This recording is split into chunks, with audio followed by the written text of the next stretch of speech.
So hello and welcome to today's class.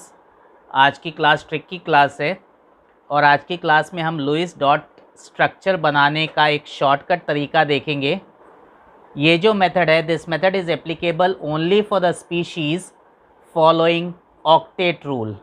Okay, तो तरीका क्या है देख लो।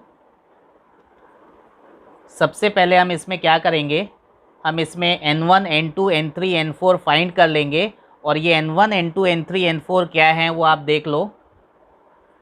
So first is n1 is total number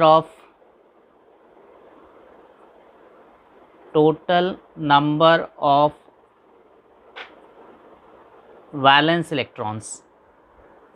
ठीक है, तो सबसे पहले हम n1 फाइंड कर लेंगे, then second find n2। Okay, now n2 क्या है, n2 is equal to 2 into number of hydrogen atoms plus 8 into atoms other than hydrogen।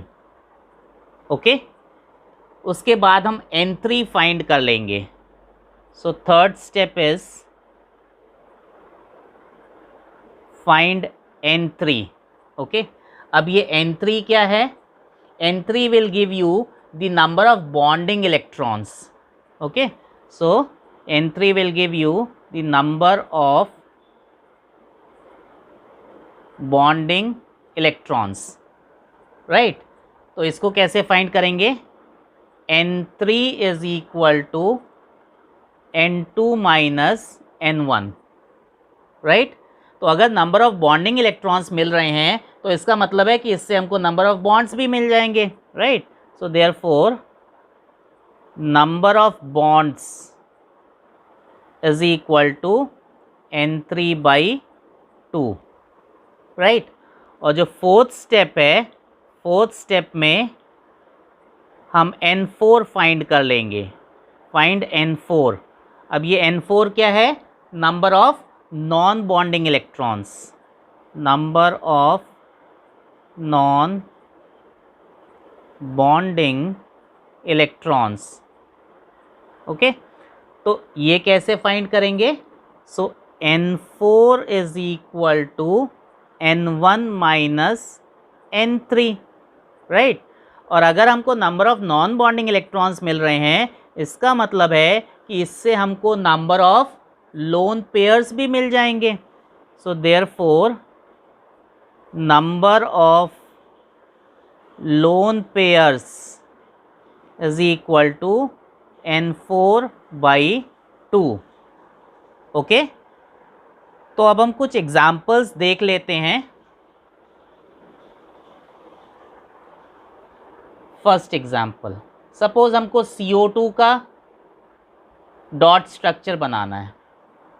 Okay, तो अब CO2 का डॉट स्ट्रक्चर बनाने के लिए पहला स्टेप क्या है, total number of valence electrons find करना है, दैट इज n1 फाइंड करना है। ओके, सो n1 कितना हो जाएगा, कार्बन के वैलेंस शेल में 4 इलेक्ट्रॉन्स हो गए, प्लस ऑक्सीजन के वैलेंस शेल में 6 इलेक्ट्रॉन्स हैं, सो 6 इंटू 2 12, तो n1 16 हो गया। ओके, सेकेंड स्टेप में हम क्या करेंगे, n2 फाइंड कर लेंगे। So n2 is equal to 2 into number of hydrogen atoms, यहाँ पे एक भी नहीं है तो 0 हो जाएगा, plus 8 into atoms other than hydrogen, other than hydrogen यहाँ पे हमारे पास कार्बन और ऑक्सीजन है, सो इंटू 3, सो 24, तो n2 हमारा 24 आ गया। ओके, अब हम क्या करेंगे, n3 फाइंड कर लेंगे। सो n3 क्या है, नंबर ऑफ बॉन्डिंग इलेक्ट्रॉन्स, कैसे निकालेंगे, n2 माइनस n1, सो 24 माइनस 16, तो 24 माइनस 16 कितना हो गया, 8।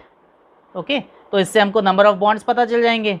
सो number of bonds is equal to 8 by 2 is equal to 4 bonds, right? अब हम क्या करेंगे, number of non bonding electrons find कर लेंगे। सो N4 is equal to N1 कितना है 16 माइनस N3 कितना आया 8, सो कितना आ जाएगा 8। तो इससे हमको नंबर ऑफ लोन पेयर्स मिल जाएंगे।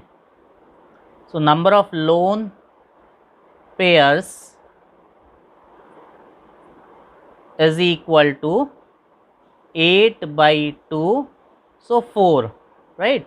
तो इसका मतलब क्या हुआ कि मेरे पास एक ऐसा स्ट्रक्चर है जिसमें 4 बॉन्ड्स बन रहे हैं और 4 लोन पेयर्स हैं। ओके, तो हमने क्या करना है, सेंटर में सबसे पहले वो एटम डालना है जिसकी इलेक्ट्रोनिगेटिविटी सबसे कम है, राइट। तो हमने सेंटर में कार्बन डाल दिया और इसके दोनों साइड हमने ऑक्सीजन डाल दिया। हमारे पास टोटल नंबर ऑफ बॉन्ड्स कितने हैं, 4 हैं, तो हमने 4 बॉन्ड्स दिखा दिए इनके बीच में। ओके, हमारे पास total number of lone pairs कितने हैं, 4 हैं, तो हमने 4 लोन पेयर्स दिखा दिए, 1 2 3 4, right. So this is the structure of CO2। तो आप देख पा रहे हो हम बहुत आसानी से इस ट्रिक की मदद से बना पा रहे हैं। एक और एग्जाम्पल देख लेते हैं। So second example is H3PO4।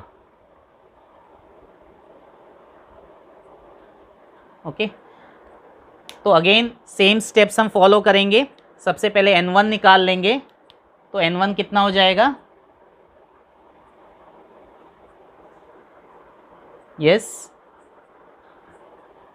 3 + 5 + 4 × 6। Okay, तो ये कितना हो जाएगा, 6 4 = 24, 24 + 8 32, तो N1 32 हो गया। N2 2 × 3, 3 हाइड्रोजन एटम्स हैं, plus 8 × atoms other than hydrogen 5, सो 8 5 = 40, 40 + 6 46, तो N2 हमारा 46 आ गया। देन N3 निकाल लो, N3 कितना हो जाएगा,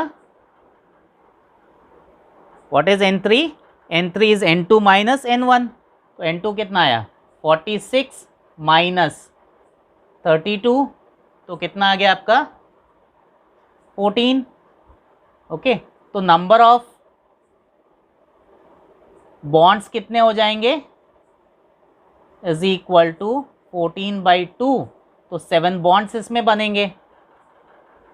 देन N4 निकाल लो, N4 कितना हो जाएगा, N4 is N1 - N3, N1 32 आया, N3 कितना आया 14, so 32 - 14 is 18, so therefore number of lone pairs is equal to कितना हो जाएगा 18/2, सो दैट इज 9।